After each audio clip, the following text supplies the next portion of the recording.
मुंबई नाका परिसरात धावत्या बसमधून अचानक धूर येत असल्याने प्रवाशांची एकच धावपळ उडाली. मात्र यावेळी चालकाने वेळीच बस थांबविल्याने पुढील अनर्थ टळला. या घटनेने पुन्हा एकदा महामंडळाच्या बसेसच्या देखभाल दुरुस्तीचा प्रश्न उपस्थित झाला आहे. सीबीएसई कडून मुंबई नाक्याच्या दिशेनं बस क्रमांक MH14 BT 3741 ही बस शुक्रवारी 13 तारखेला सायंकाळी 5:45ला जात असताना अचानक बसमधून धूर येऊ लागला. गाडीतून धूर येत असल्याचे लक्षात येताच चालकाने प्रसंगावधान दाखवत जागेवरच बस उभी केली. त्यानंतर दरवाजा उघडत सर्व प्रवाशांना बाहेर काढले. नंतर बसमधील अग्निशमन प्रतिबंधक सिलेंडरने धूर येत असलेल्या भागावर मारा केला. बसमधून बाहेर पडण्यासाठी प्रवाशांना धावपळ केल्याने काहीसा गोंधळ निर्माण झाला.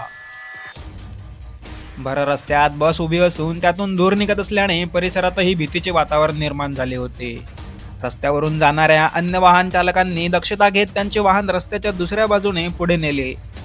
दरम्यान चालकाने धूर येत असलेल्या भागावर प्रतिबंधक गॅसचा मारा करत नियंत्रण मिळवण्याचा प्रयत्न केला. त्यामुळे मोठा अनर्थ टळला. मात्र या घडलेल्या घटनेने पुन्हा एकदा महामंडळांच्या बसेसचा देखभाल दुरुस्तीचा मुद्दा उपस्थित झाला आहे. अनेक बसेसची प्रचंड दुरवस्था झाली आहे, तरी देखील त्या रस्त्यावर धावत आहेत. तसेच योग्यरित्याने वेळोवेळी देखभाल दुरुस्ती होत नसल्याने अशा घटना घडत असल्याचेही नागरिकांकडून सांगण्यात आले आहे.